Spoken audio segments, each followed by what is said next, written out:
ଗ୍ରାମବାସୀ ମାନେ ବ୍ୟବହାର କରୁଥିବା ଏକ ସର୍ବସାଧାରଣ ପୋଖରୀକୁ କିଛି ବ୍ୟକ୍ତି ଅକ୍ତିଆର କରି ନିଜ କାମରେ ବ୍ୟବହାର କରୁଛନ୍ତି। ଏଭଳି ଅଭିଯୋଗ ଆସିଛି ଫୁଲବାଣୀ ବ୍ଲକ ଗୁମାଗଡ଼ ଅଞ୍ଚଳରୁ। ଅଭିଯୋଗ ଅନୁସାରେ କେନପାଚୁ ଗ୍ରାମର ରାସ୍ତା କଡ଼ରେ ଏକ ପୋଖରୀ ରହିଛି। ଏହି ପୋଖରୀକୁ ଗ୍ରାମବାସୀ ବହୁଦିନ ହେଲା ବ୍ୟବହାର କରି ଆସୁଥିଲେ, କିନ୍ତୁ କିଛି ବର୍ଷ ହେଲା ଗ୍ରାମର କିଛି ଲୋକେ ଏହାକୁ ଅକ୍ତିଆର କରି ମାଛ ଚାଷ କରୁଛନ୍ତି। ବର୍ତ୍ତମାନ ପୁଣି ପୋଖରୀ ହୁଡ଼ା କାଟି ପାଣି ଖାଲ କରିଦେଇଛନ୍ତି।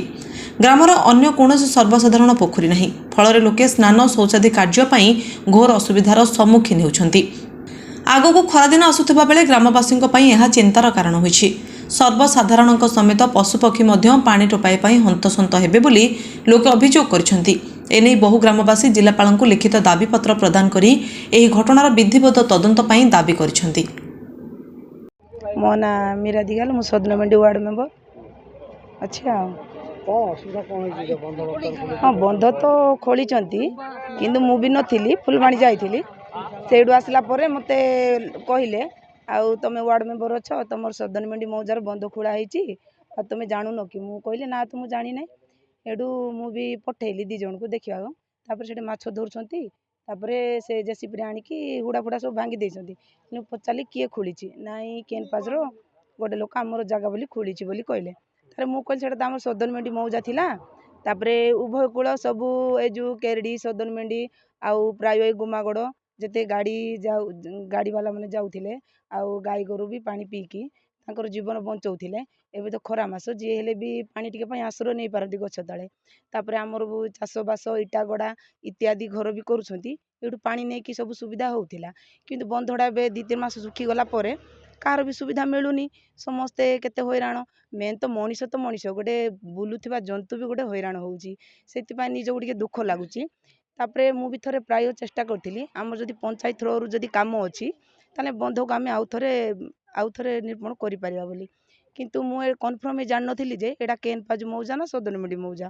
ମୁଁ କିନ୍ତୁ ସରପଞ୍ଚ ଯେତେବେଳେ ଦାବି କରିଥିଲି, ସରପଞ୍ଚ କହିଥିଲେ ନାଇଁ, ଯଦି ସଦନମେଣ୍ଡି ମୌଜା ଅଛି ତାହେଲେ ଆପଣ ନେଇପାରନ୍ତି, କାମ କରନ୍ତି। ହେଲେ କେନପାଚୁ ମୌଜା ଅଛି କହିଲେ କେନପାଚୁ ୱାର୍ଡ଼ ମେମ୍ବର ନେଇପାରିବେ। କିନ୍ତୁ ଏବେ ମୁଁ ଶୁଣିବାକୁ ପାଉଛି କିନ୍ତୁ ଏଇଟା ସଦନମେଣ୍ଡି ମୌଜାର ବନ୍ଧ ଅଛି ବୋଲି। କିନ୍ତୁ ମୁଁ ବି ଚାହୁଁଛି ଏଇଟା ପୁନରାବୃତ୍ତି ବନ୍ଧ ହେଇକି ଆଉ ଥରେ ଯେମିତି ଆମେ ଚଳ ପ୍ରଚଳ କରୁଥିଲେ, ମଣିଷ ଗାଈ ଗୋରୁ ପକ୍ଷୀ କୀଟ ପତଙ୍ଗ ଯେଉଁ ଚାଷବାସ ଯେଉଁ କରୁଥିଲେ, ସମସ୍ତେ ସୁବିଧା ମିଳୁଥିଲା, ସେହିପରି ହେଇପାରୁ ବୋଲି ମୁଁ ବି ଚାହୁଁଛି।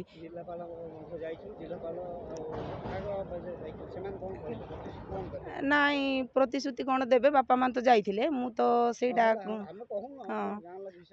ସେଇଟା ତ ବାପା ମାନେ ଯାଇଥିଲେ, ମୁଁ ବି ସେଇଟା ପଚାରିନି ତାଙ୍କୁ। କିନ୍ତୁ ଏବେ ଜାଣୁଛେ ବନ୍ଧଟା ଶୁଖିଗଲା ପରେ ସମସ୍ତେ ହଇରାଣ ପଡ଼ୁଛନ୍ତି। ତାପରେ ମୁଁ ଏବେ ଚେଷ୍ଟା କରିବି ଆମେ ଏଇ ବନ୍ଧକୁ ପଞ୍ଚାୟତ ଥ୍ରୋରେ ନେଇକି ଆମେ ରଖିପାରିବୁ। ତାପରେ ଗାଁ ଲୋକ ବି ଟିକେ ସହଯୋଗ କଲେ ଆମେ ବି ପଞ୍ଚାୟତ ଲେଭେଲରେ ବନ୍ଧକୁ ଦେଇଦେବୁ। ନାଇଁ, ମୁଁ ଶୁଣିଥିଲି ତାଙ୍କର ବନ୍ଧ ନାହିଁ। ଏଇଟା ଗାଁ ଲୋକ କେତେ ଲୋକଙ୍କର ଅଛି, ପୂର୍ବାପୁରୁଷର ଅଛି। ମୁଁ ବି ବାହା ହେଇକି 16 ବର୍ଷ ହେଲିଣି, କିନ୍ତୁ ମୁଁ ବି ବନ୍ଧକୁ ଦେଖି ଆସିଛି। ବାହା ହେଲା ଦିନରୁ ମୁଁ ବନ୍ଧ ଦେଖୁଛି, କେତେ ସୁନ୍ଦର ଭାବେ ପାଣି ରୁହେ। କିନ୍ତୁ ଏବେ ଯେଉଁ ଶୁଖି ଯାଉଛି, ହଁ ଆଜ୍ଞା, ସବୁବେଳେ 12 ମାସ ପାଣି ରୁହେ। କିନ୍ତୁ ଏବେ ଯେଉଁ 2-3 ମାସ ହେଲା ପାଣି ଯେଉଁ ନାହିଁ, ସମସ୍ତେ ଆମେ ହଇରାଣ ହେଉଛେ। ସେଇଟା ହିଁ ମୋର କହିବା କଥା। କିନ୍ତୁ ପାଣିଟା ଆମର ବନ୍ଧ କାମ ଯଦି ହେବ, ତାହେଲେ ପାଣିଟା ବି ଆମର ପରିପୂର୍ଣ୍ଣ ହେଇକି ରହିବ। କିନ୍ତୁ ମୋର କହିବାର ଥିଲା, ଯେଉଁ ଆମର ବର୍ଷା ଦିନେ ହେଲେ ପାଣି କାଢ଼ିଥାନ୍ତେ, ବର୍ଷା ହେଲେ ପଡ଼ିକି ଆଉ ଥିଲେ ଫୁଲ୍ ହେଇଥାନ୍ତା। ଖରାଦିନେ ଯେଉଁ କାଢ଼ିଦେଲେ, ସେଥିପାଇଁ ଟିକେ ମନକୁ ଦୁଃଖ ଲାଗୁଛି। ଆଉ ଏ ଗାଈ ଗୋରୁ ଯେଉଁ ବୁଲୁଛନ୍ତି, ସେମାନଙ୍କୁ ବହୁତ କଷ୍ଟ ଲାଗୁଛି। ଆଜ୍ଞା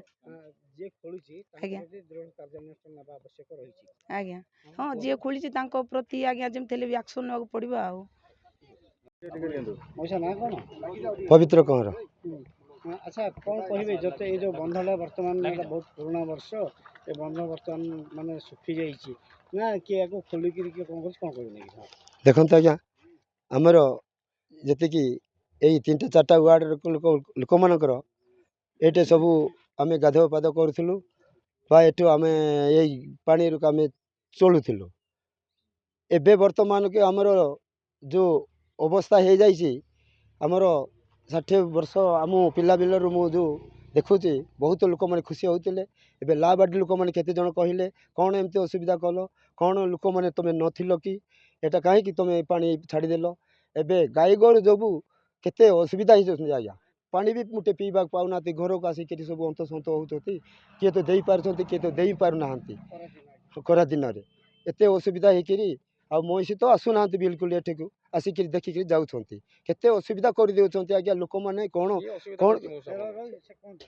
ଏମିତି ହେଇକିରି ସବୁ ଏଇଟା ଆମେ ବି ନଥିଲୁ ସେତେବେଳେ ସେମାନେ କାହାକୁ ପଚାର ନକରି ଆସିକିରି ସେଟା ଇଏ ଜେସିବି ଗାଡ଼ି ଆଣିକିରି ଖୋଳି ଦେଇ ସାରିଛନ୍ତି ଆରେ ମୁଁ ଫୁଲବାଣୀରେ ଆସୁଥିଲି ଦେଖିଲି ଯେ ଆରେ କ'ଣ ପାଇଁ ଏଇଟା ଗୋଟେ ଖୋଳିଲେ ପଞ୍ଚାୟତ ଖୋଲିଲା ନା କିଏ ଖୋଲିଲା ମୁଁ ସେତିକି ଭାବୁଛି ହେଲା ବେଳକୁ ଘରକୁ ଗଲାବେଳକୁ କିଏ ଏଇଟା ଆଣିଲା କ'ଣ ପାଇଁ ପାଣି ତ ଅସୁବିଧା କିଛି ହେଇନଥିଲା କ'ଣ ପାଇଁ ଇଏ କଲ ଖୋଳିବେ ନା କ'ଣ ଇଏ ପଙ୍ଖ ଉଦ୍ଧାର କରିବେ ଏବେ କ'ଣ ଚାହୁଁଛନ୍ତି ଦାବି କ'ଣ ରହୁଛି?